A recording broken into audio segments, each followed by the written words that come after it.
Welcome to the Job Shop Show, where we talk with the owners, suppliers, partners, and customers of custom manufacturers. Listen and learn the secrets of top-performing job shops, the tools, techniques, and backgrounds that have made them successful, all in the quest of raising the bar for custom manufacturing. I'm your host, Jay Jacobs. This episode is sponsored by Paperless Parts, connecting buyers and suppliers of custom manufactured parts. The Paperless platform is a secure, ITAR-compliant, cloud-based manufacturing system for suppliers that reduces the amount of time spent on sales, estimating, quoting, administration, and order processing. It offers seamless integration with the accounting and ERP software tools that shops already use, such as QuickBooks, E2, and JobBoss. Paperless Parts was founded with a mission to make manufacturing more accessible by streamlining the quote-to-cash process. Spend less time quoting and more time selling. Greetings, Job Shop listener. Your host, Jay Jacobs here, kicking off another episode of the Job Shop Show. Today with Justin Quinn from Focused on Machining. Focused on Machining is a machine shop in Denver, Colorado. They were started in 2008, and Justin acquired the business in 2016. Welcome, Justin. Thank you. Appreciate it. So there are quite a few topics I want to get a chance to talk with you about today. In particular, the process of how you acquired a shop, your background as a commercial banker, the 3D printer which you've bought and brought in-house, how you went about getting ISO certified and why you decided to do so. But first, I always like a company name that tells you exactly what they do. Whenever I told someone I was from Rapid Sheet Metal, which is the shop that I used to own, they always knew exactly what we did. Focused on Machining certainly does that too. How did the name come about? The name of Focused on Machining I actually inherited when I purchased the company. But I do know that the previous owner, he had worked for a couple other manufacturing companies in his career, but he really enjoyed the machining aspect of it. And I know when he set out to start Focused on Machining in 2008, that he wanted to be a machine shop. He didn't want to focus on other aspects of manufacturing. So I kind of think that's where it came from. It was just a simple name, and like you said, it tells exactly what we do. And when I took over, I wasn't crazy about the name. I wasn't crazy about the branding. Mm-hmm. But as I kind of got into it a little bit, I agree, that it definitely is very simple, and it tells you exactly what we do. If you're looking for a machine shop, machining services, that's what we do, and we're highly focused on that. So I decided to leave the name in place. I've recently rebranded it, mm-hmm. changed the logo a little bit, but I've decided to keep the name in place. Well, I like it, and I was thinking also that it's probably good for recruiting for team members who really care about machining, that they know that is what they're going to do at your company, that your company's not going to lose its focus and get into another process or processes, and machining won't be as important. So, yeah, I think it's a good pick. On the flip side, you started your career in the Air Force as an aircraft mechanic, and one would not have guessed you would own a machine shop one day from that start of a career path. How did that happen? Well, I'll say that my desire to own a business, started much before the Air Force. I come from a somewhat entrepreneurial family. Both my grandparents are hardworking farmers, born and raised in Kansas, and they moved to Colorado for work, but they also own their own farm. So I grew up out there on the farm with my grandma and grandpa, and of course, they did beef, they raised beef for other people. But really what kind of got me into that was they did a lot of custom cutting. So we had a 10-acre farm where we grew, hay and alfalfa, but they would basically subcontract with other farms around in the area, and we would go cut, bale, and stack their hay for them in the summertime. So that's kind of where some of my work ethic came from. Like I said, the entrepreneurial spirit. I definitely have other family members that own their own businesses as well. So I've always wanted to own my own business. I just never knew what. And that's kind of where the Air Force and then my next career in banking kind of led me to manufacturing. Let's talk a little bit then about your career as a banker, and specifically, you spent 8 years in banking, and commercial banking was the side of banking that you focused on banking there. So Yeah. you looked at a lot of financials, right? Different companies. Yeah, absolutely. So, after the Air Force, I went to college and I got my bachelor's in finance, and I graduated in 2010, which, after the meltdown of 2008, the economy really hadn't recovered yet. So it wasn't a fantastic time to have a finance degree. So I really kind of fell into banking by accident a little bit. The CEO of the bank I worked for, he actually bought the bank in 2009, and he was an alumni of the university I went to, University of Northern Colorado. And so he and I had met through some events up at the college, and I kind of just took a liking to him. He really sparked something into me. He was telling a story about how he wanted to buy a bank, and he told the whole story about how banks were troubled during this time, and he wanted to buy a small bank that wasn't overly burdened with bad debt, and then he felt like he could really grow it because he would be one of the only banks in town that had clean capital and was able to lend.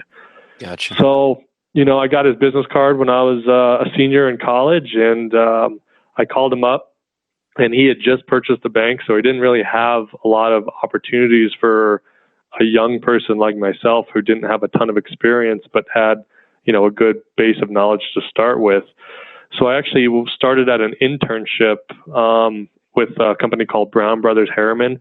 They're a financial company, and basically my job there was to balance trades with Wall Street the day after. So they would make a bunch of trades on Wall Street. I would reach out between a couple of brokers and make sure that all the values met up and spreadsheets aligned. And so it was really kind of a mundane job. I was just managing spreadsheets and making sure numbers matched. But the whole time during this 6-month internship, I probably emailed and bugged the CEO of the bank, I'd say at least once a week, if not more. And finally, springtime rolled around because I graduated in December. So finally, springtime rolled around, and he finally sat down and had an interview with me. And come to find out after the fact, he told me the only reason he hired me is because I never gave up. I never stopped. I just kept bugging him, and he was like, "Well, if this guy's this persistent, he'll be something worthwhile for us." So I left that internship. I had a guaranteed position. I could have stayed there. I had a full-time opportunity, but the bank offered me another internship. It was a paid internship, but it had no guarantee on the back end. It was 3 months internship, so I took it.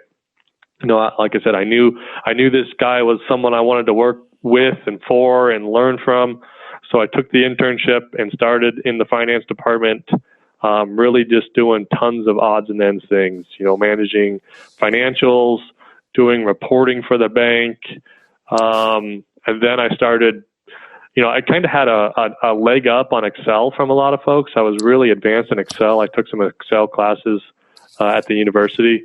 So when people started to understand my capabilities with spreadsheets and stuff like that, I started getting farmed out to all the different departments in the bank and building custom reports and spreadsheets for them.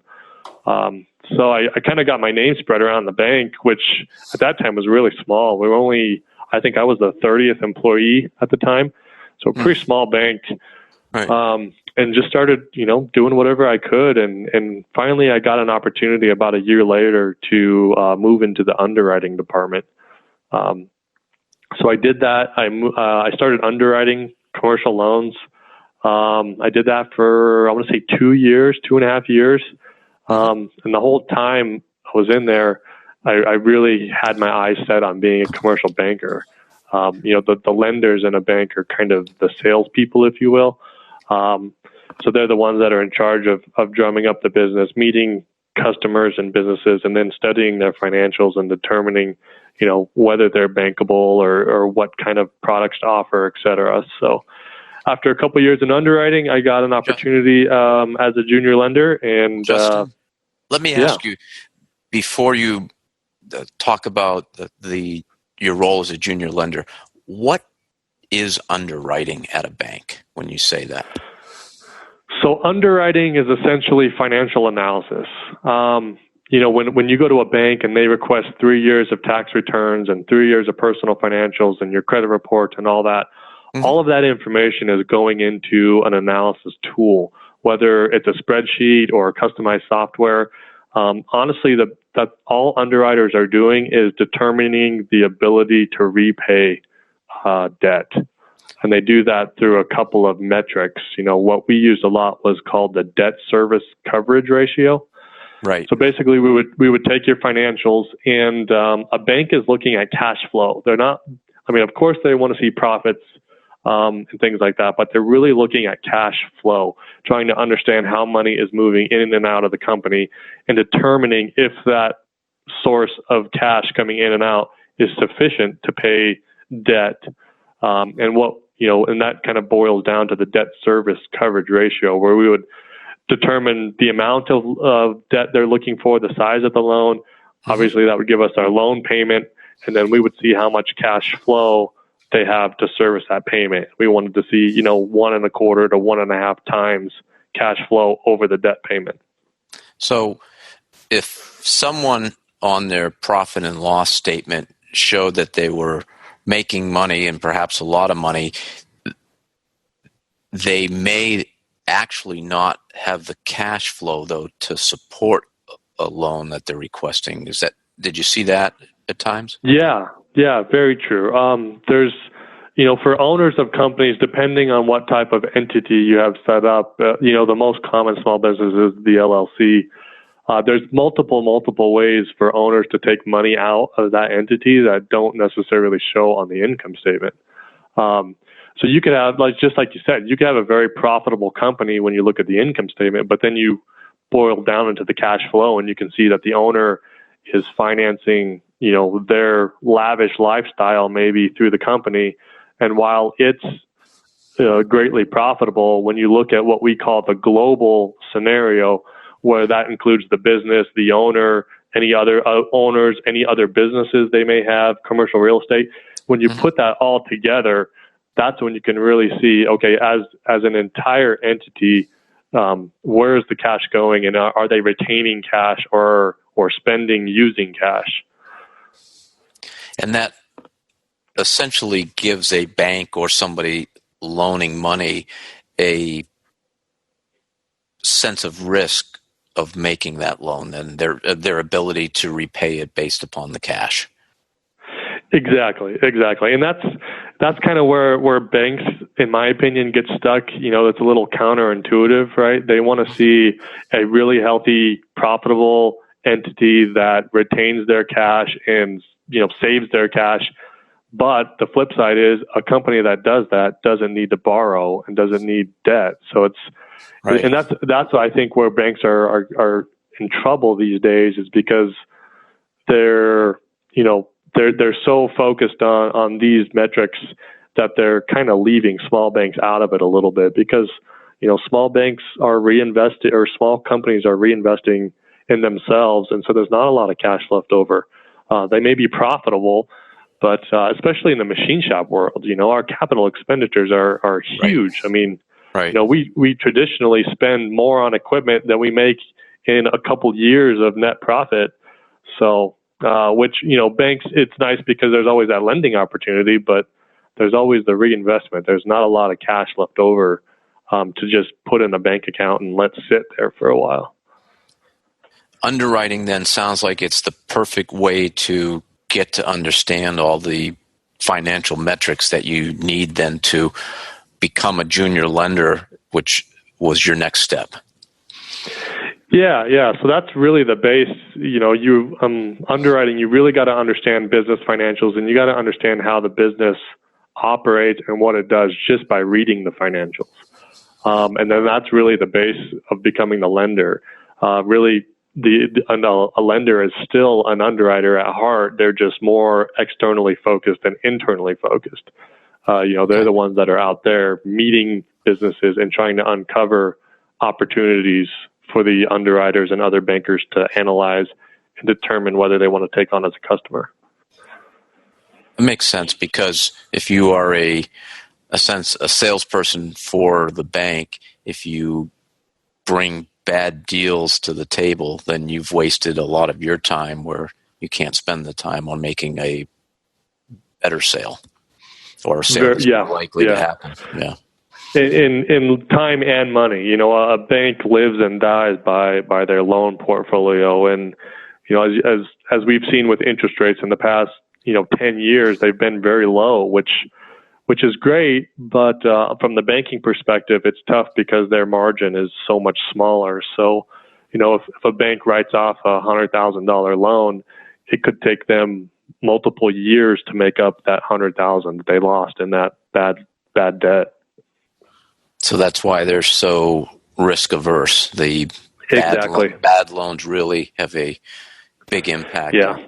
And that was kind of my story when I was the banker to small business owners, was, if you're an equity investor, if you're buying stocks in the stock market, you're expecting an 8, 10, 12+% return per year. That's what you're expected. But the risk you're taking is if that company goes out of business, you lose everything. The bank, a traditional net margin in the bank, especially nowadays, is a couple percent. So you're lending out 6 figures, and you're going to make 2% per year if everything goes right. So the margins are very small. So, as a commercial banker, did you come across a lot of job shops, or did you specialize in job shops or specialize in manufacturing? What did you like to do while you were out there? Yeah, so when I first got my start in junior, or a junior lender, I kind of inherited a small portfolio, and I was actually concentrated in construction mostly. So I had a lot of residential construction loans, commercial construction loans, and then companies that were construction companies. So I had a pretty heavy concentration in that, but I did have a handful of manufacturers. I had one job shop, and then I had a couple other companies. One, they manufactured like wood shutters, custom wood shutters. So, not traditional machining, but very similar. And a couple other, I had a sheet metal shop as well. And that's where I really got my draw into manufacturing. I always tell people that when I got out of the Air Force, I was tired of working outside, tired of getting rained on, snowed on. I wanted to work in an office. I wanted to, work in an office in a city location. And then I obtained that, and then I realized that, well, this isn't all it's cracked up to be either. So I wanted to get back towards something more, as I kind of call blue collar, where you're kind of working with your hands a little bit more. And that's how I landed in manufacturing. I really, the folks that I got to meet with, in the manufacturing companies I was financing, I just really liked the people a lot. I started to get involved in our local trade association, the Tooling and Machining Association here in Denver, as a banker, and really just a really good group of people, really down to earth. Just a great group of people, and I just found myself attracted to that group a lot. And that's kind of what started me on the job shop manufacturing hunt. Before we leave your experience as a banker, what would you tell a job shop owner on how to look best to a bank? So we're looking for some insider tips here. Well, that's a challenge. That's a challenging one, and I honestly struggle with that myself. You've got to know your costs and your cost structure. There's a pretty high level of fixed costs in a job shop, especially if you have debt, especially if you're financing your equipment. You have the factory to pay for, you have the rent, you have payroll, any equipment purchases that you need to make. So there's a certain number that you've got to do every month just to break even. Before you even start putting anything in the bank. And you got to find out what that number is, and then you've got to convert that into some sort of a rate to get your pricing in line, to make sure that you're valuing your time properly, so you can be profitable. And then from there, it's being conservative financially. I can't tell you how many salesmen walk through my front door in a week trying to get me to buy this new tool or this new product that's going to completely help me in the shop. And if I bought everything that they sold me on, we'd be out of business probably 2.5 years ago when I bought the company. Right. So it's really guarding capital.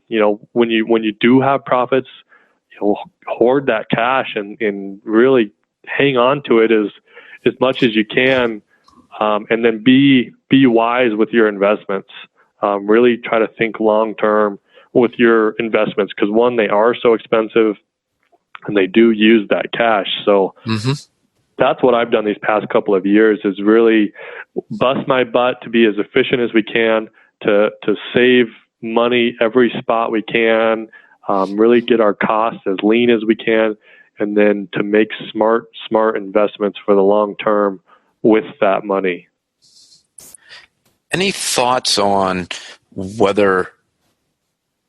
just in general, your thoughts on financing 100% of a piece of equipment, or say 80%, or some other smaller portion of the price of a piece of equipment? And I'm specifically talking about a hard asset that Sure. that there is a market for out there. Yeah. So as a former banker, I would say 100% finance is crazy, but as a job shop owner, it's almost the only way to really grow at the rate I like to grow. Job shop margins aren't huge. You're not gonna, unless you're a big company, but smaller companies like myself, it's gonna take you, if you were gonna pay cash for equipment, you might buy a piece of equipment every 5 to 10 years. So for me, I'm not afraid of 100% financing on CNC equipment. One, the resale value is there. If you needed to resell it, the equipment hold their value pretty good. I have 2 pieces of equipment in the shop that I've financed, and I've done both 100% financing on them. That being said, you're not going to get that financing through a traditional bank. You're going to have to find an equipment finance company or a leasing company to do that for you. And I found that there's a couple companies out there that specialize in CNC equipment finance, and they are more than willing to do 100% finance. They're happy to do it. Their interest rates are better than the banks are anyways, and they're just a really good partner to be with when it comes to financing equipment. Did you go with a pure lease where the entire payment is expensible, or did you do a capitalized lease where essentially it was structured like a loan with a principal that was not expensible and only the interest portion being expensible? Yeah, I did a capital lease on both of my pieces. So we treat it just like a loan. We place it on our books just like a loan. Every payment, a portion goes to principal and a portion goes to interest. And really, it makes sense for me, especially this early on, where we're the past couple of years we've struggled to be profitable. We're profitable now, so I wasn't really looking for additional expenses. Right. I like having the asset on my balance sheet. We need assets to build up the balance sheet, so the capital lease was a better fit for us for sure. So I think what I'm hearing here then is that until you really can confidently use a true lease as a way to reduce expenses and thus income taxes, it's probably better to use a capital lease. And I would think also from a bank's perspective, they want to see that asset on the balance sheet as well. Yeah, especially with the tax deductions you get on equipment, the depreciation schedule on equipment. Mm-hmm.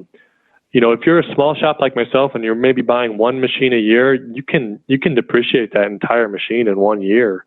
So really, you're getting to expense the whole machine in that 1 year if you have enough income from a tax perspective, anyways. Okay. Yeah. So tax perspective, for me, anyways, it's been a better fit than the lease because we're taking advantage of the full cost of the equipment through depreciation. Great point. That's a great point. All right. So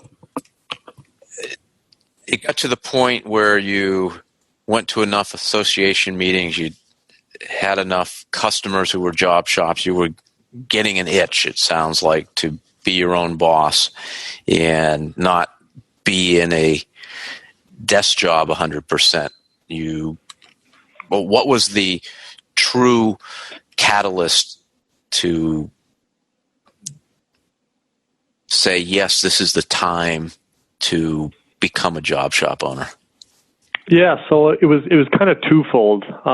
One, the first being, especially after going through so many financials of so many different companies and meeting the folks, I kind of started to realize, and without, sounding arrogant, I noticed that these successful business owners are no smarter, no more special than I am. There's no reason why I can't be successful as a business owner as well. And then the second side was kind of external. Our bank had gone through a couple mergers, and the culture had changed, and it wasn't a fun place to work anymore. And then it was finally sold to a bigger bank, a regional bank. And that's when I was like, I'm not, I liked what I did. I made a really good living doing it, but I wasn't in love with it. I wasn't passionate about it. And that's when, I started having conversations with my wife and really kind of looking internally and just making that decision to, I don't want to just work for the rest of my life. I want to be passionate about what I do. And I want to do something I enjoy. And that's when we made the decision to start seeking out opportunities and trying to buy a company. And it was a long process.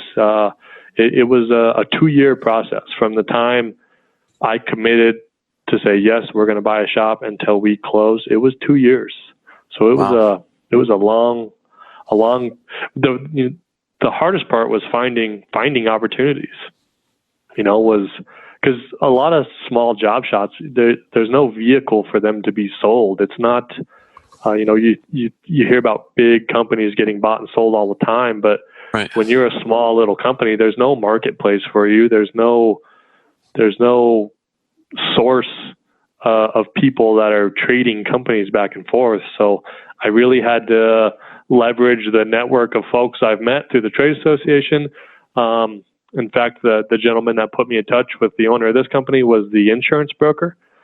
He'd been the insurance broker since day one, and he kind of knew everybody in the industry. And I reached out to him and told him what I wanted to do. And he was like, well, I have no idea. Let me think about it. And he put me in touch with a couple of people that, he's like, they're a little bit older. I don't know if they want to sell or not, but they might. You should reach out to them. And that's all he did. He just made the connection.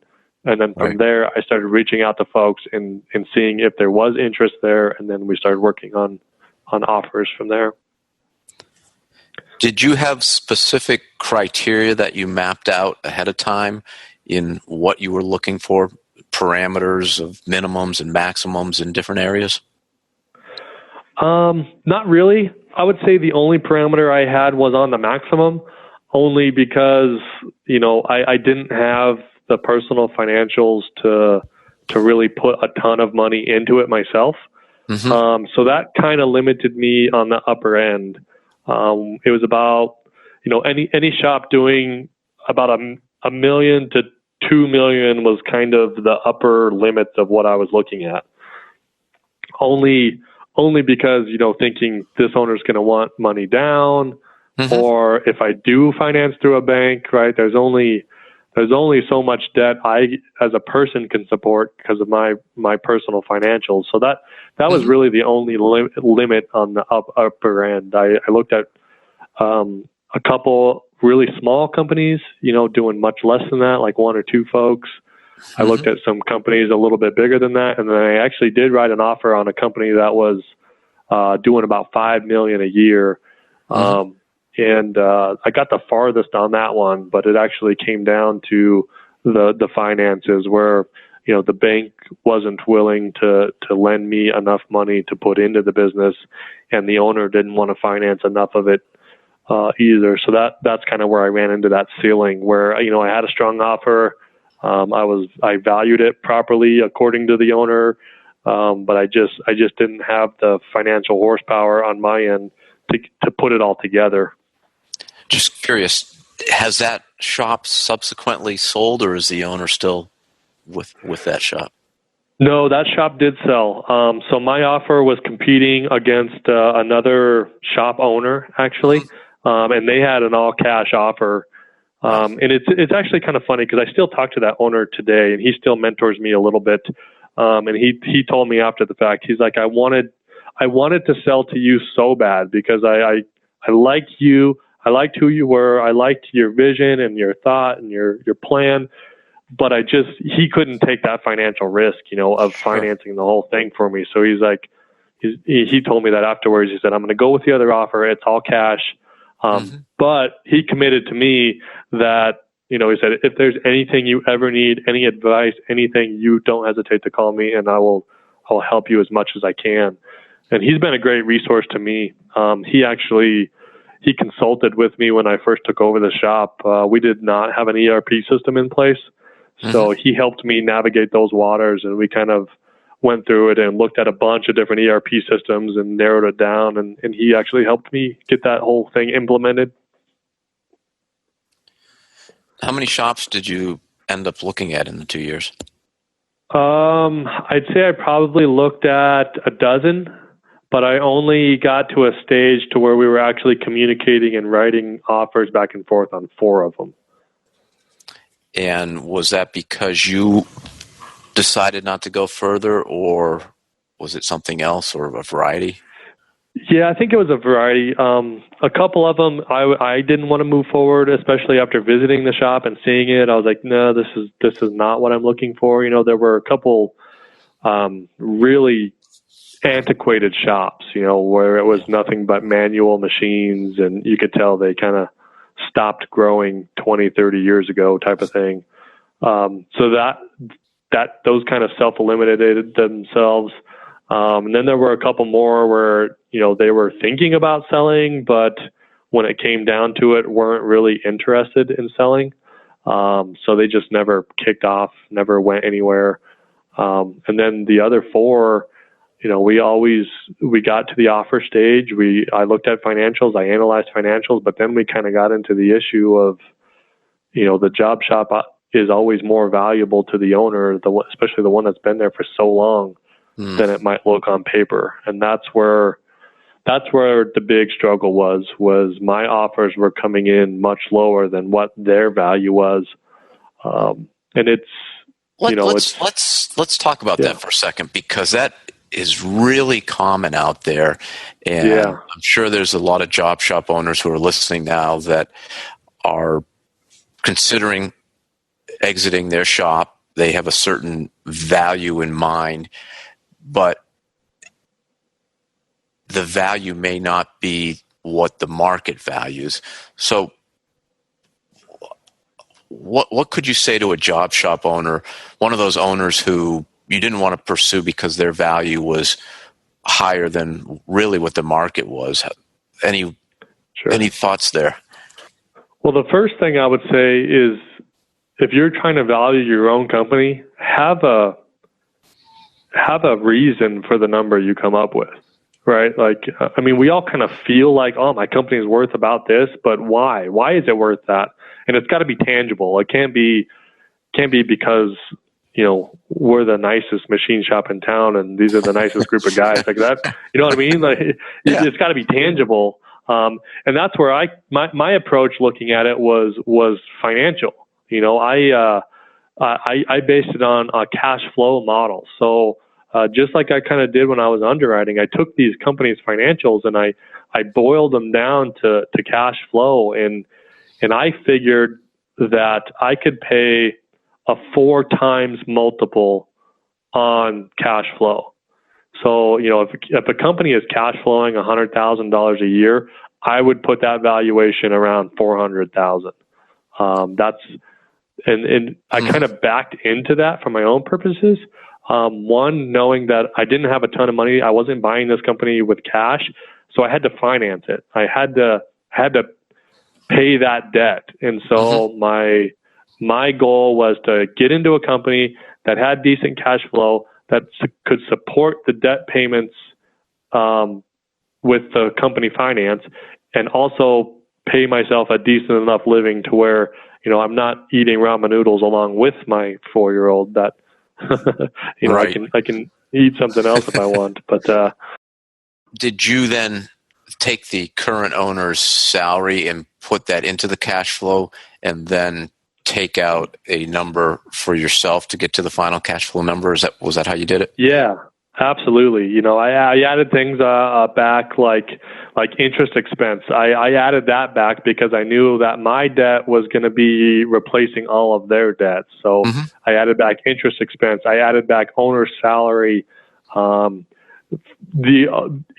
couple of the owners, they had season Bronco tickets on their financials, right? So I added that stuff kind of back.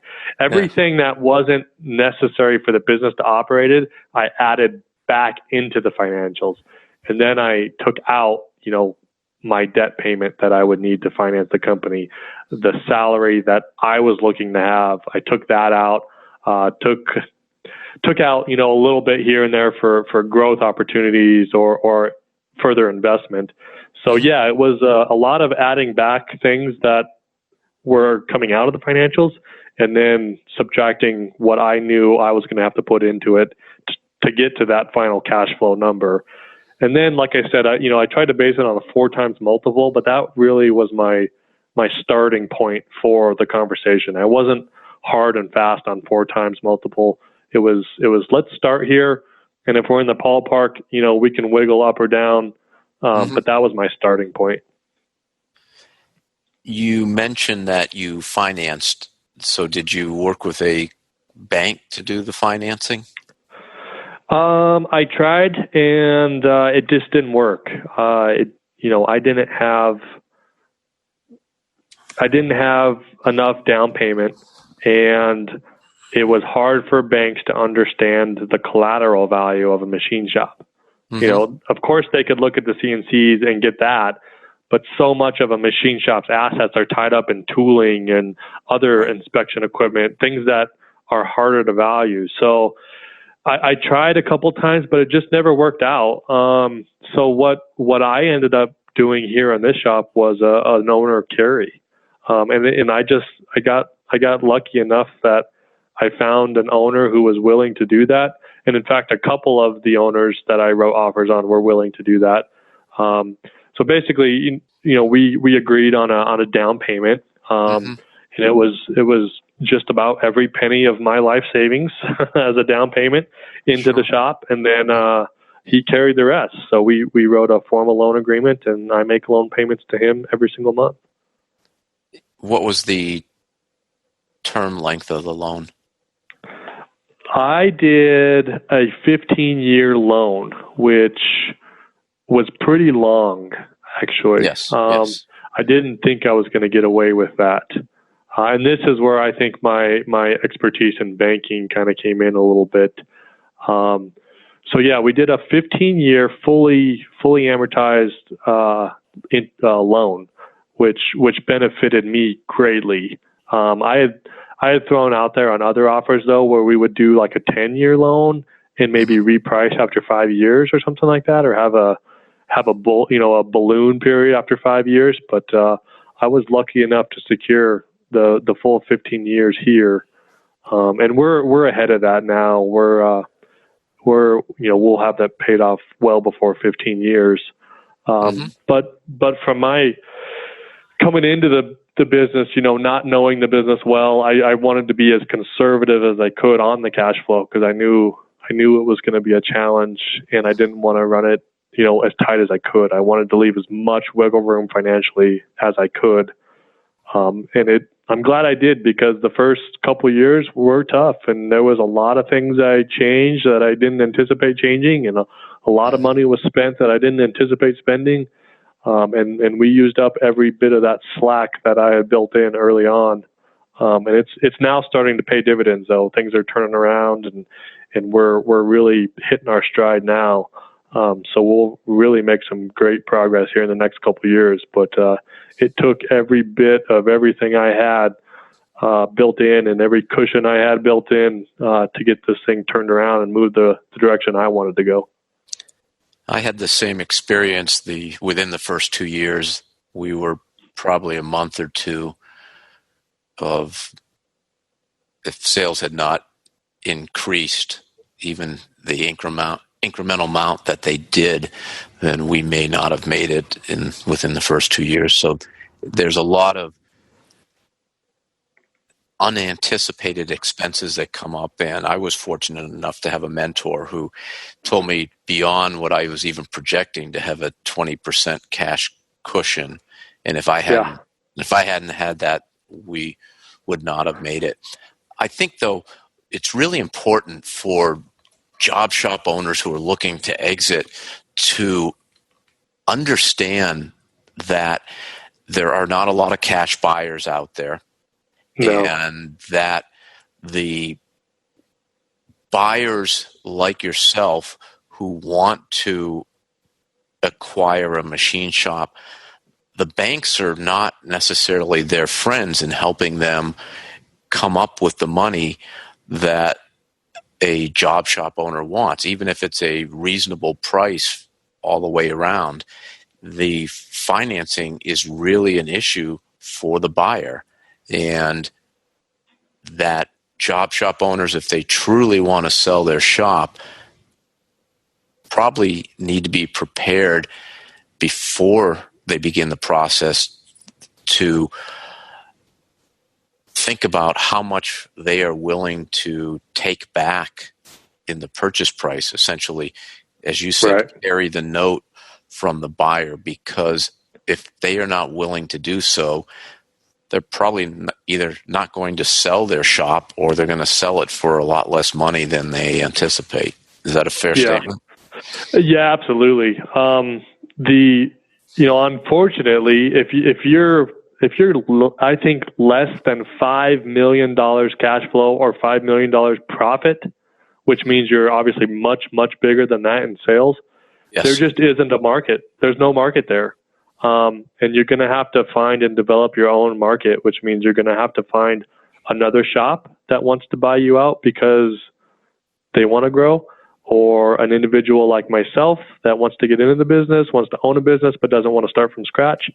But the flip side is you're not going to get cashed out. It's very unlikely that, because honestly, if I look back on it, and if I had, the money that I spent on this shop, if I had that in the bank, why wouldn't I have just started my own shop from scratch? I could have bought a couple CNC machines and hired a couple of guys, and we would have been off and running.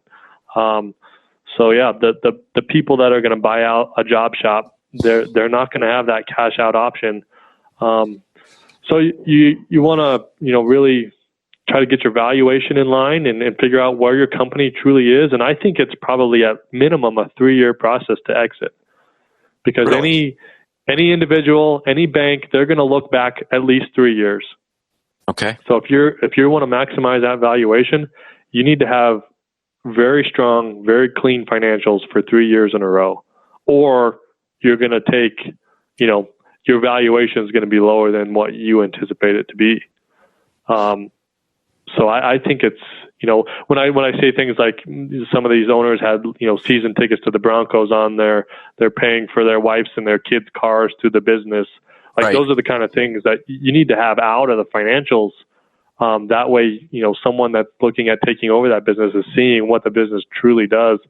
And that's what you need to have for a couple of years in a row with strong profitable years.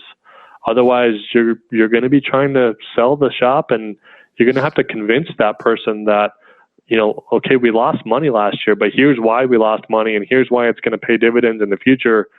And at that point, it's up to that individual that's going to buy it, whether they believe that story is true or not, and if they're going to want to take that extra risk. Well, thanks for sharing that information on how you went about bringing Focused on Machining into your life. I want to make sure we have some time to talk about specifically what your shop does. So what types of processes do you offer? So we are strictly machining. When I took over the company, they were doing welding, they were doing some fab, they were doing all kinds of little odds and ends jobs. I've really worked hard to move us to a strictly CNC machine shop. So we have both mills and lathes. We have 7 CNC mills. One of them is a horizontal mill, and then we have 3 lathes as well. So when it comes to machining, we can do just about anything. We're not in the multi-axis world yet, outside of our horizontal that has a full 4th axis. So there are limitations when it comes to the 5th axis. But we provide just about any machining services that we've come across out there. So we like our name says, we're focused on machining, and that's what we do. I don't reach outside the box when someone, I've looked at a lot of jobs that have come into the shop, or opportunities, I should say, where it's welding and building these fixtures and structures for other people, and we just have kind of stayed away from it. I've found that, especially early on when I took over the shop and we were doing that kind of stuff, I don't want my CNC machinist welding parts together. I don't want him fabbing sheet metal. Like, he's a CNC machinist. I'm paying him to be a CNC machinist. And if he's doing other things other than CNC machining, we're losing money. Makes sense. If someone was to walk through your shop, what types of parts, materials, quantities would they see running through the shop, and what are you guys really good at? What do you guys like to do? Sure. So we're what I call a commercially focused shop. So we're not doing aerospace. We're not involved in anything that goes outer space, any of the defense stuff. Our bread and butter is commercial products. Whether it's, one of our big customers makes a can filling machine for microbrew systems. Mm-hmm. So there's a lot of brackets, a lot of housings, a lot of parts that they assemble together to build their machine. So a lot of other industrial type components. You think, so there's a couple companies here in Colorado, medical device or medical companies. Mm-hmm. Not necessarily like surgery applications like you might think. This one medical company who's a customer of ours is all about automated storage and file retention. So they're literally building like file warehouses where it's robotically driven. And so we're making parts for that robotically driven system. A lot of automation integration companies.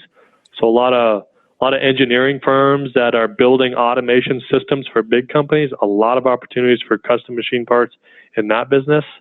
So that being said, our quantities are kind of all over the map a little bit.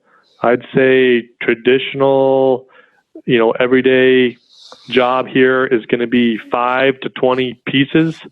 A lot of 6061 aluminum, a lot of plastics, a lot of acetyls, Delrins, polycarbonates, Some steel, a little bit, not too much steel, but a lot of stainless steel as well, especially in our food and beverage customers.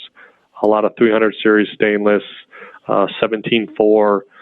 So nothing crazy. Not a lot of outside the box materials. But we're definitely a low volume, high mix shop. So we like at any one point in time in the shop, we could have 20 to 70 different jobs going on at the same time. So a lot, very high mix, a lot of different parts going on, but not a lot of high quantities. We're getting more towards the higher quantity stuff, especially as some of these customer of ours, they're having more success and they're selling more of their machines. We're getting to the higher quantities, but it's not our average for sure. What are you doing to set yourself apart from other machine shops? Well, I hate to say quality because everybody says quality, but you've got to have a good looking part, right? Yes. Especially a lot of our customers' parts are on the outside, exterior, or visible to their customers. So we're very conscious about how our part looks. Even though it's within print, if it's got chatter on it, it's not going out the door. Right. It's got to be smooth, clean. Tool marks, we're conscious about tool marks on the exterior of the part. We tumble as much as we can, as much as our customer allows. We tumble. I try not to hand sand on parts too much because it's just kind of time consuming. Right. But we try to have clean, sharp looking parts that just are aesthetically pleasing. And we've noticed that it stands out. It's not enough just to hit tolerances on a print, but to do that and make the part beautiful at the same time, that's where we really get noticed, and our customers, come back to us and say, "Holy cow, you guys have done an amazing job." But the flip side of that is you've got to be price competitive, right? You can't price yourself 20% higher and say my part's going to be prettier than that guy's parts. I guarantee it.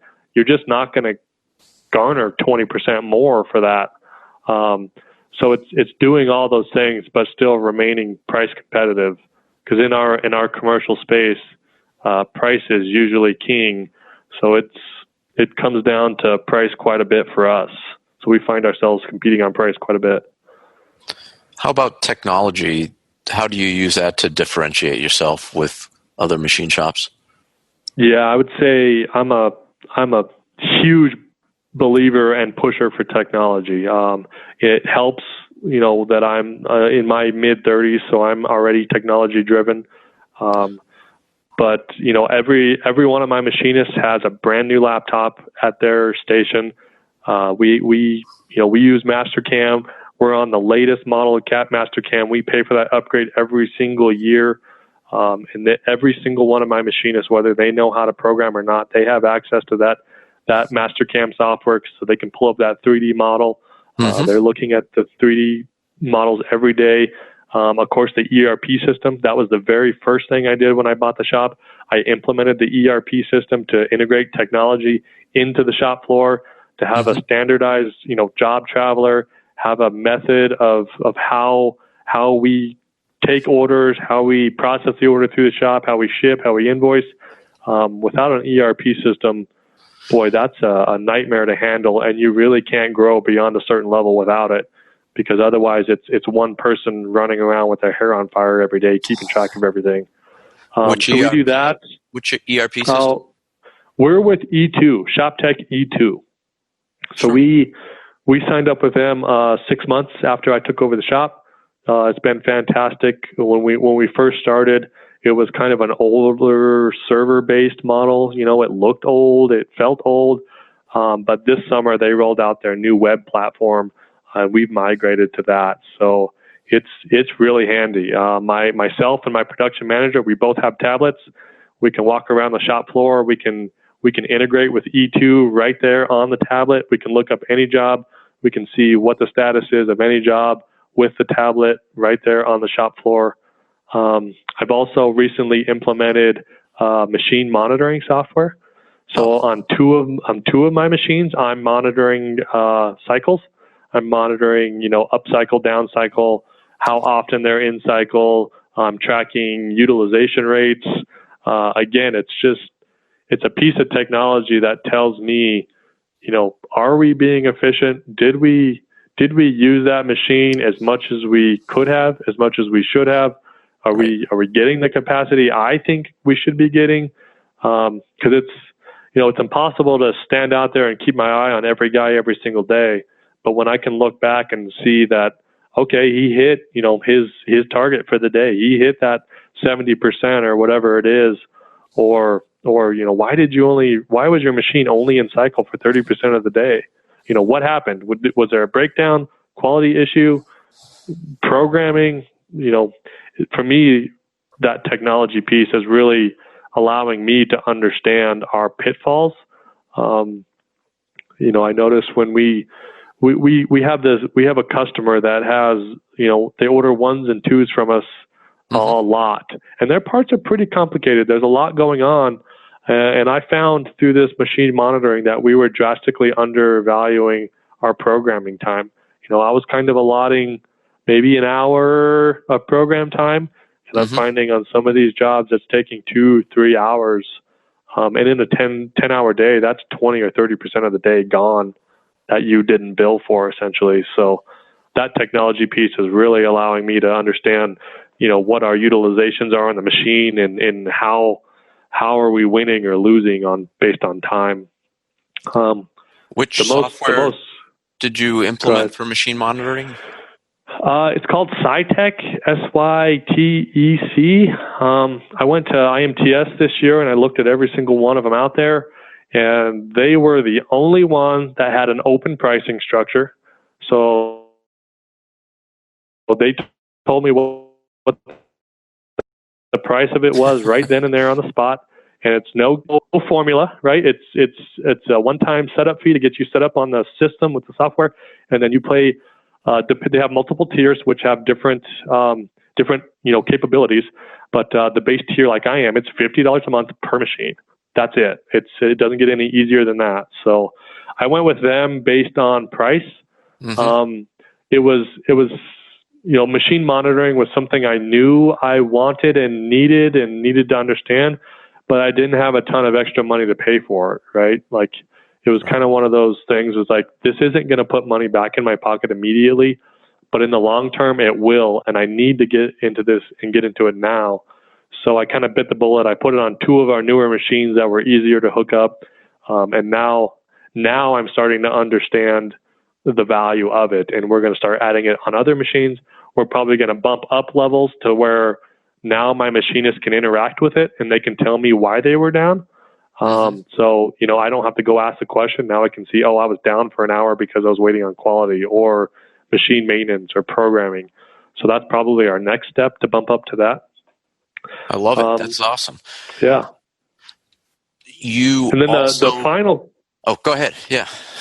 I was just going to say the final piece of technology, which we just recently implemented maybe 4 or 5 weeks ago, was a digital quoting platform where we're uploading CAD files and it's kind of analyzing run times for us and getting that whole quoting process started. It's been fantastic. Like I said, we're still early on with it, but it's really saved a ton of time quoting. And in a small shop like mine, where my production manager is not only doing scheduling and estimating, he's running a machine on certain days. He's running the saw. He's doing so many things, and so am I, that it's saved us a ton of time on quoting. So that's something I'm really excited about going forward, which we just got our feet wet, but it's going to be a huge time saver for us. And what are you using there? It's called Paperless Parts. So it's a third-party company. They provide the software platform to you. You log into it via the web, and like I said, you upload your CAD files, and you kind of build it out on the back end based on shop rate or what have you.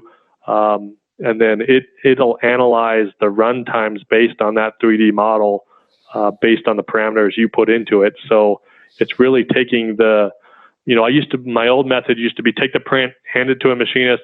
Okay, how long does it take to make this?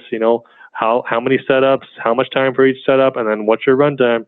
It takes that completely out of the mix and analyzes it in seconds, maybe minutes on the long end, and it applies those times and gives you that cost.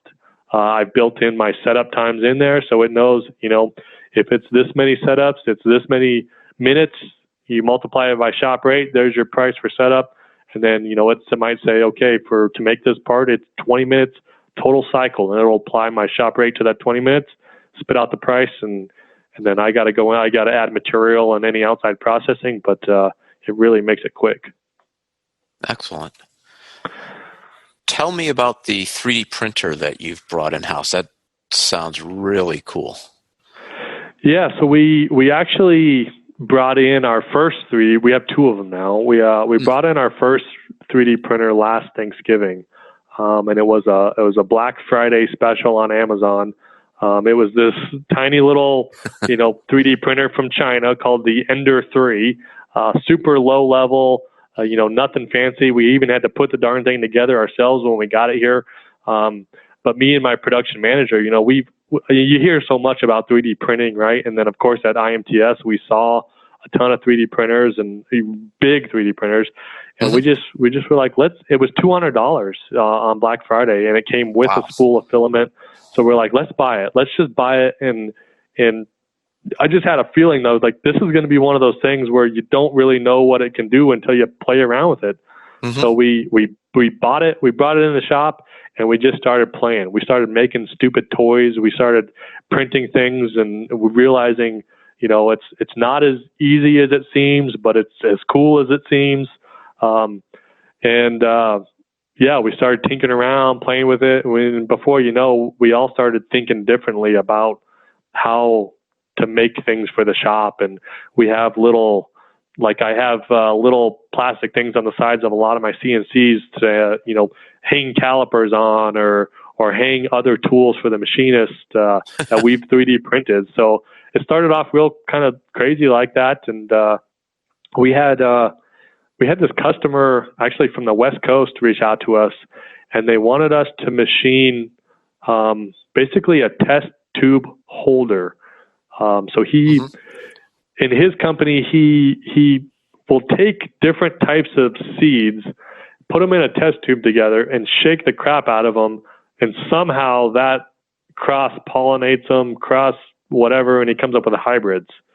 I don't really understand how that works, but essentially he wanted us to take a piece of plastic, drill a bunch of holes in it so he could put a bunch of test tubes in it, and then make a top piece that had basically a ledge around it that would hold the test tubes together, and then it had a bolt hole through the whole thing where he could bolt it together, and he would hold all these test tubes and put them in basically a giant paint shaker and shake them all up.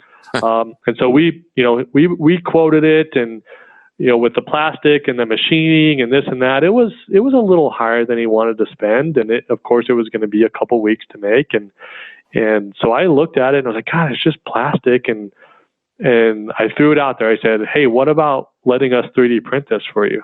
He was like, yeah. He's like, I don't care how you make it, right? And it wasn't going in water. It wasn't interacting with chemicals, so we weren't worried about the plastic deteriorating.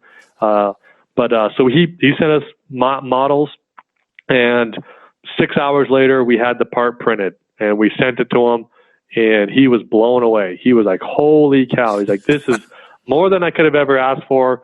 It's way stronger than I thought. It's better than I thought. And he turned around and ordered 5 more of them right away. So we printed all of them, and we paid for that little printer, 10 times over on that one job. And then that's when it really was like, oh, okay, we need to think about this seriously, and this needs to be part of our product offering, and not only for customers, but for internal innovation. So we started doing a lot of research into different types of materials, because the PLA, which is just a very generic plastic that our little 3D printer was printing, it's water, so like it'll break down over time, and it deteriorates in water and other chemicals. So it's not a good industrial application. So we reached out to a company local to us called the 3D Print Store, and that's all they do is 3D print prototypes for customers. So I kind of reached out to them and said, hey, we're looking at this a little more seriously. We want to think about this. And we started talking about internal applications. And he reached out to me back, and he was like, well, what can we do for you? I mean, what do you need around the shop? What's something that you buy a bunch of and they're kind of expensive that we can try to print and see, let you see what the benefit of this is. And we had just so happened to have purchased a new tombstone for our horizontal that is modular. So I have this modular tombstone in my horizontal where it's basically serrated rails. So you can move the vices up and down. You can put as many vices as you want. But they're real small. They're only 2 inches wide by about an inch deep, right? So real small little work holding pieces. The jaws for this thing are like $80 a piece, right? And to fully stock this thing, I need 80 of them because I have enough places for 80. So I'm like, oh man, I don't know how I'm going to be able to stock this thing up unless I have a customer that has the application for it. So I started reaching out to them, and I was like, hey, I have these jaws. I sent them the CAD file. It's no different than any other jaw, right? Like a 6-inch vise jaw, just a piece of aluminum. Same thing, but think, 2 inches wide by an inch tall, just little. So I reached out to them and I said, can we print these? And that's when we started really getting into the conversations about, okay, what does this need to withstand? What are the forces being applied? What is the environment like? So we sent them the SDS on our coolant, and we told them about the coolant and the machines and the chips. Then we told them, we took out some torque wrenches, and I kind of had some of my guys, clamp like they're clamping on a part. And so we kind of narrowed in on how much force these things need to be applied to. And they ran with it from there. They printed us 5 different jaw samples, and they printed them out of an ABS plastic. We printed them out of a carbon polycarbonate. We printed some out of a fiberglass filled nylon, and then finally we printed them out of an ABS filled with carbon fiber, and that was finally the winner for us.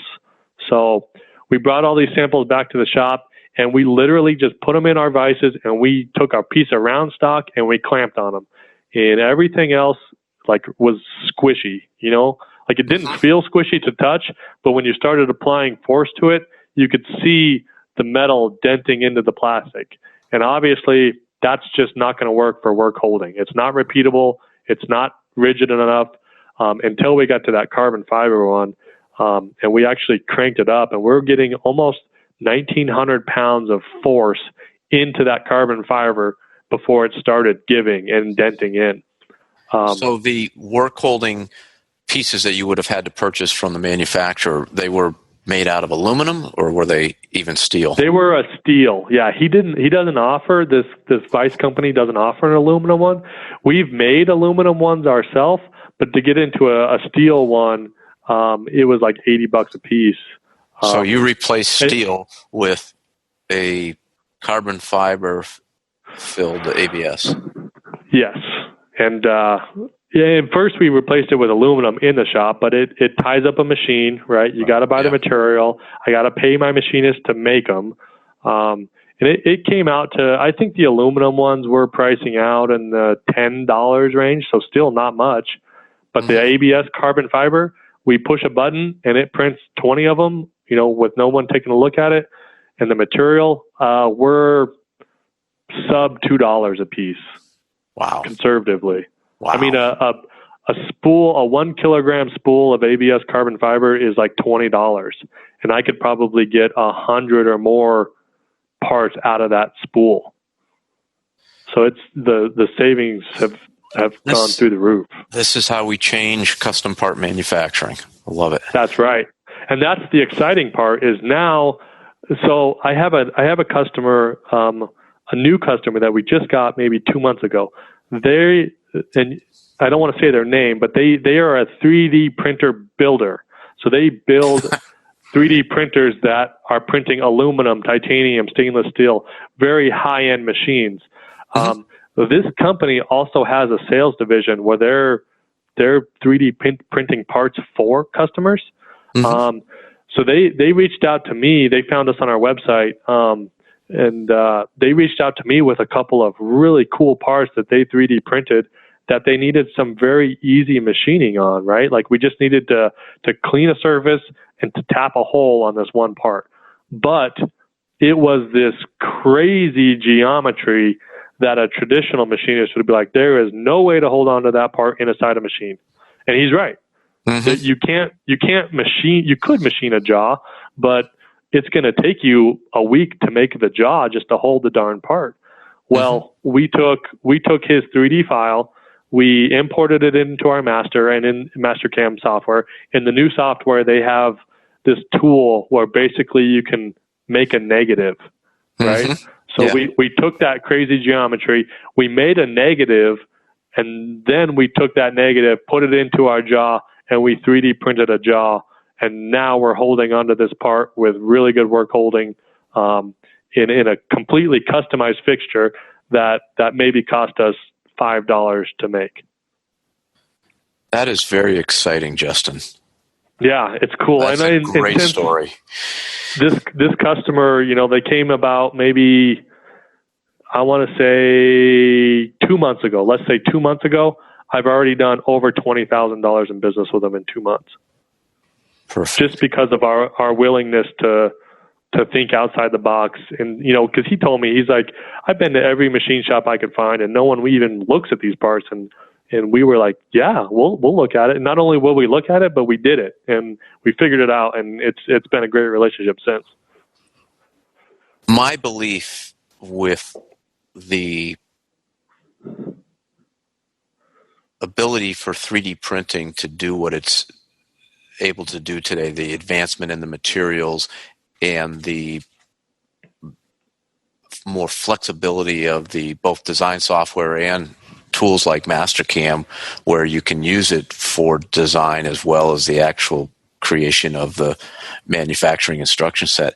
But the opportunity for machine shops today is to think about the ability to treat a 3D printed and additive manufactured part as a near net shape part and be able to bring it to its final dimensioned characteristics. So the machining is not a billet machining from stock machining, but it's more what has been done in the past to metal castings and working with near net shape, being able to hold geometries that are not necessarily rectilinear. So I think you are on the right track there, and I also encourage other job shop owners to think about how they can get into the near net shape manufacturing business, because if you have that skill set, you will find lots of business with customers who are 3D printing parts. And you may have a 3D printer in-house yourself. You may be working with supplied materials, but that is the future. It's going to increase more and more, and sounds like you're getting a head start. Yeah, I feel like the 3D printing industry and the machining industry are not at odds with each other like a lot of people want to place them, right? The success for both of them is the marriage of those two. It's the unbelievably crazy 3D printed part, but then it has accurately machined critical features that can't be achieved through 3D printing. And that's really the success of the two industries, is when they come together and make an outstanding product together.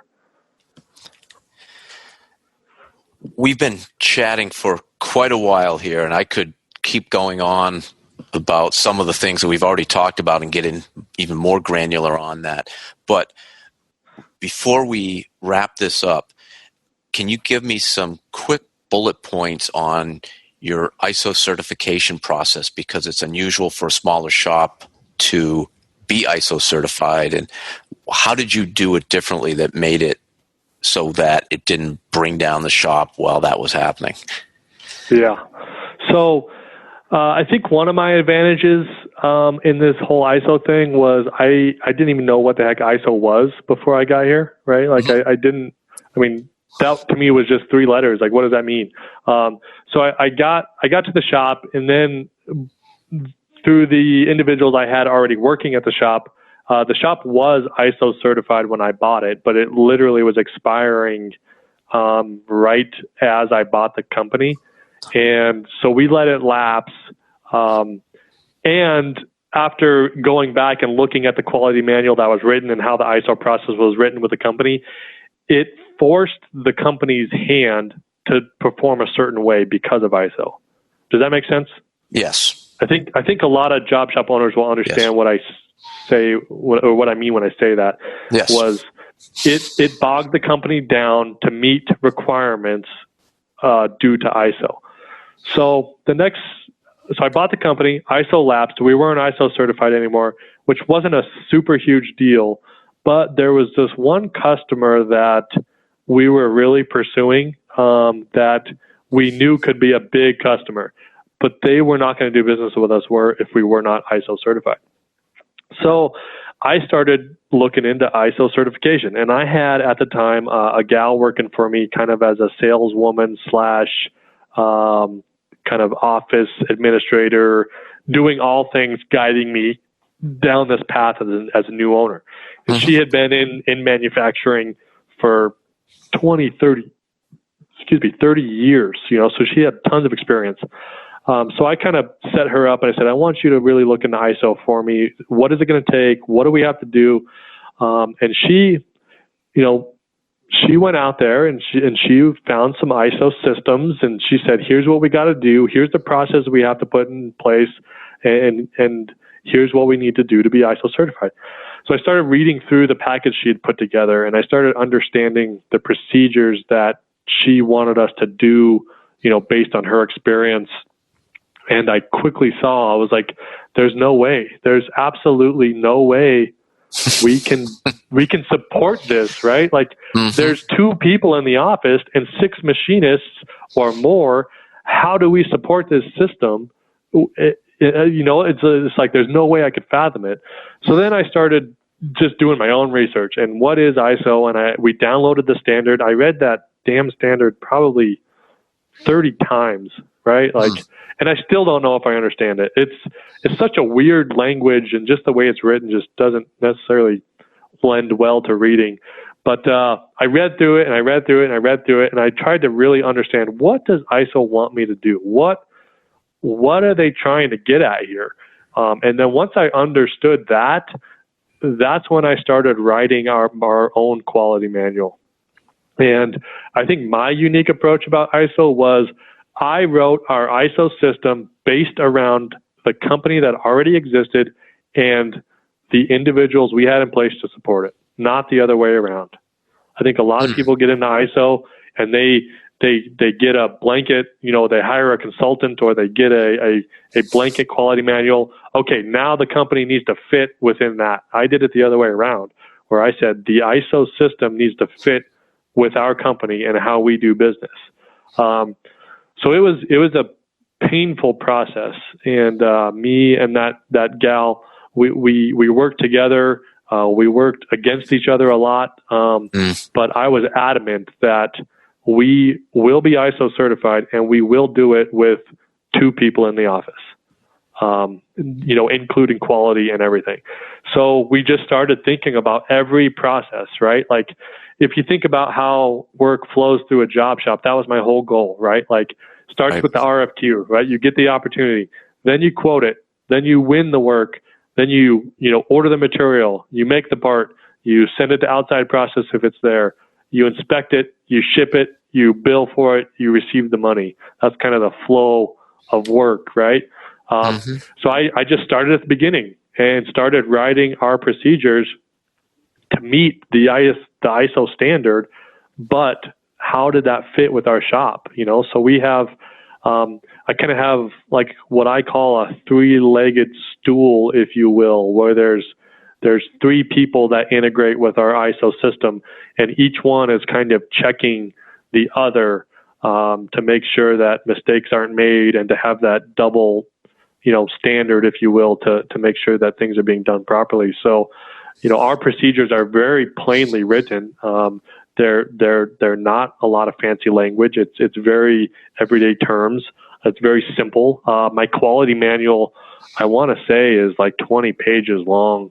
It's not very long at all, but it's, I just went through it and said, okay, we get the RFQ. How do we receive RFQs? We receive them usually via email, maybe a phone call.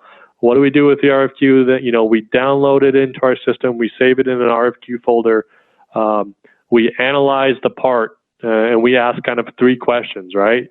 Can we make this? Yes or no? Should we make this? Yes or no? And then we go from there to establish pricing based on these criteria. Once that's all packaged together, we send the quote to the customer. Customer responds to the quote. We receive the order. The order is generated, via our ERP system. So we put the PO in the ERP system. We put the part numbers, and that's really where we leverage the ERP system. I don't think I could be ISO certified with as small as I am without an ERP system, because it does so much for you. It keeps track of so much for you. I don't think I could do it without that. So we definitely leverage our ERP system a lot. We keep track, our ERP system keeps track of obviously part numbers, prints, revisions, dates, due dates, customer shipping requirements, PO requirements. So it handles it really handles the bulk of the ISO system, as far as the traceability and all that. But I think the big unique thing for us was we wrote ISO around the company, not the other way around. And I tell people that still today. I was at an NTMA event, which is the National Tooling Machining Association. I was at an event in LA, I want to say in February, and one of the meetings was just a round table, and it was probably 30 people. It was job shop owners, it was employees, it was other folks in the industry, and it was kind of just a big session of, hey, what's going on in the shop? What questions do you have? And then let's just chat about it as a group. It's super valuable. I've gone to many of these events, and that session, the round table, is by far the most valuable that's out there. So one of the young guys, he had a small fab shop in LA. I think he's like five people, right? And they do custom parts for vehicles, and it's kind of a marriage between machining and fab. But he wanted to be ISO certified because he wanted to get into a bigger line of business.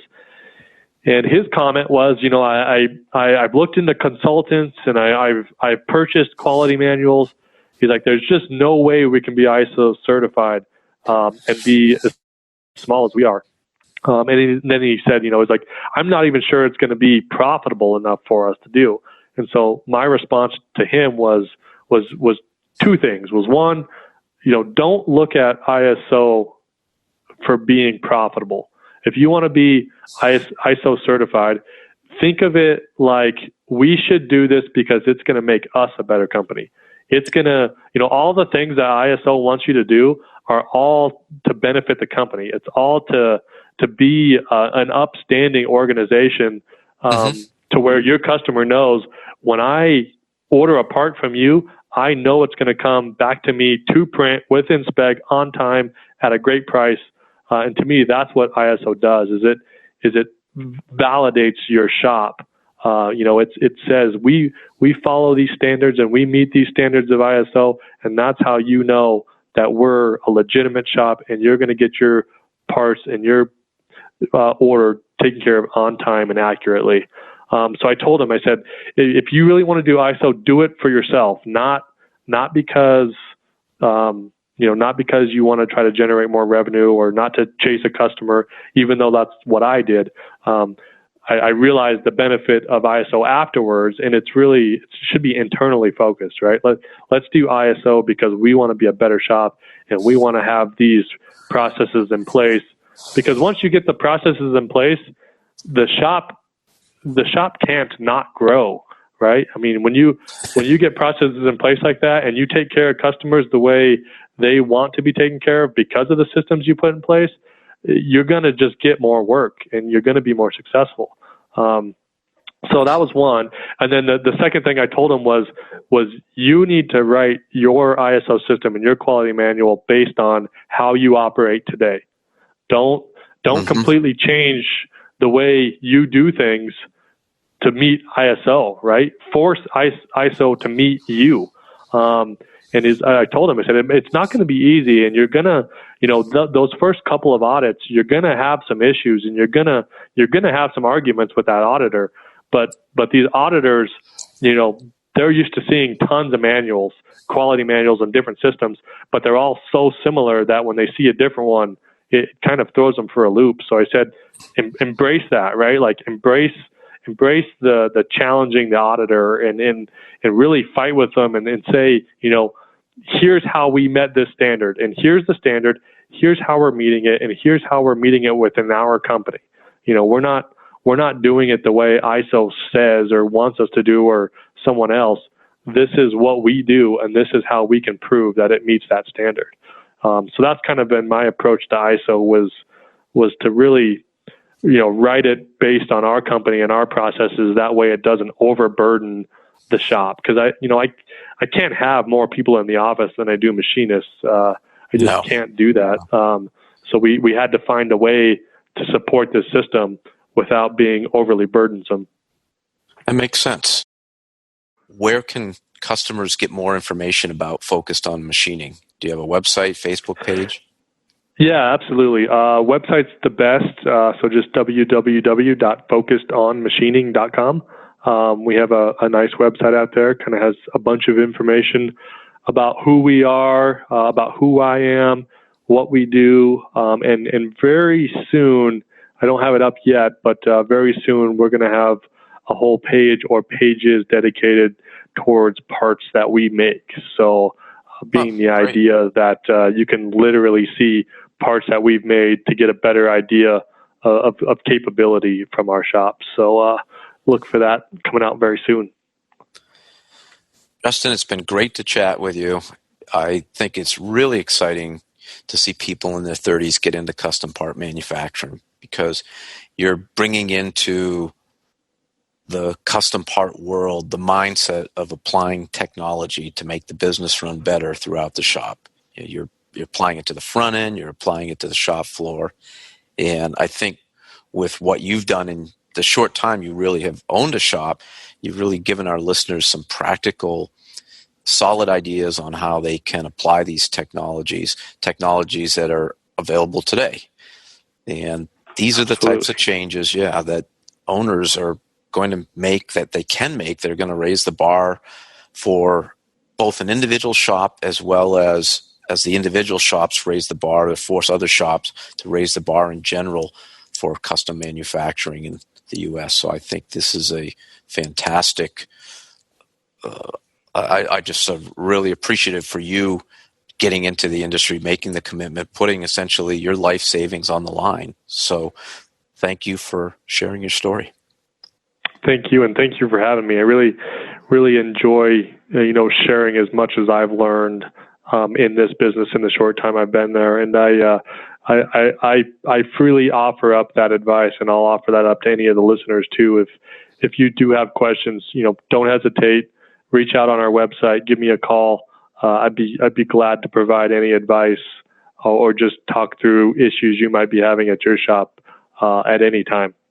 Because I definitely feel like the job shop world is a community, and if we don't support each other, it doesn't help. So I think I really enjoy supporting other shops as well, and hopefully we can, like you said, we can raise the bar for everybody.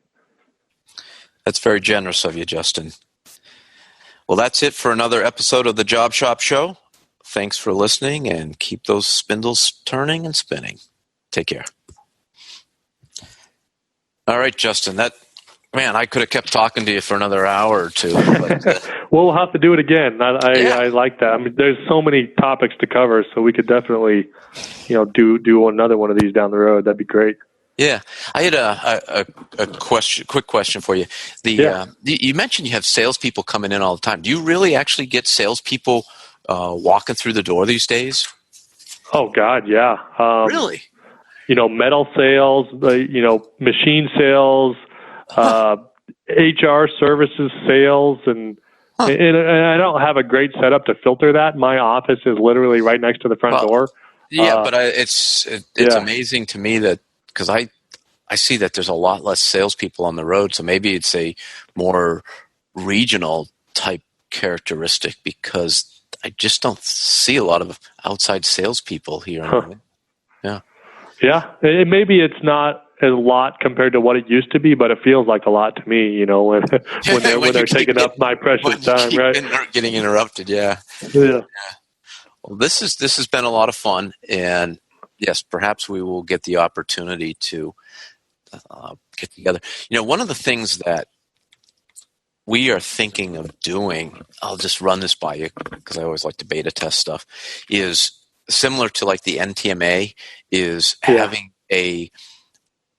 I don't know if you want to call it a user group, a conference, whatever, for people who are customers of paperless parts, job shops, and putting that together, say January, February, down in somewhere warm where you can get to pretty easily. Sure.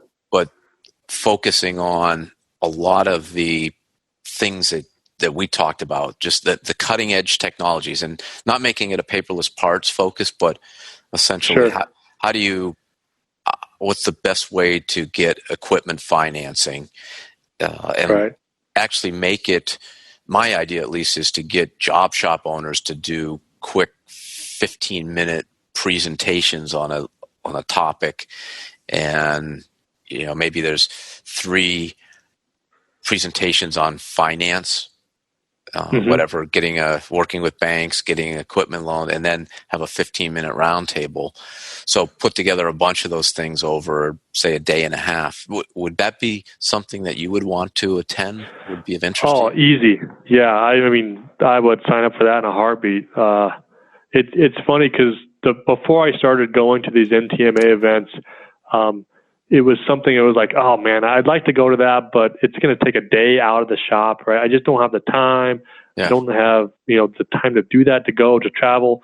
But I went to my first one, and I immediately realized the immense value that I got from the presentations, from the other shop owners that were just there to chat with and to bounce ideas off of. It's invaluable what that community type scenario does. We're not in this alone, and I said that before. Like sometimes I feel like I'm on an island, right? Like I'm the only person making these decisions or dealing with these problems, but it's just not the case. And we got to get in touch with each other more to deal with those issues. And people have great ideas, and some of them might work for you, some of them might not, but it's fun to get together and understand, maybe I'm having this one issue and that shop owner, God, he's done a great job at solving that issue. How did you do that? What did you do? What did you figure out? And take those back and implement them at the shop, and everybody gets better because of it. So yeah, if you put something like that together, you sign me up, customer number 1. Cool. Well, thanks very much. You were so generous with your time, and I'm looking forward to this getting out there and people hearing what you had to say. Yeah, me too. Thank you for including me and inviting me on this. And like I said, can't wait to do it again sometime. So keep me in mind. Will do. All right. Well, have a great rest of your day, Justin. You too. Thanks. Take care.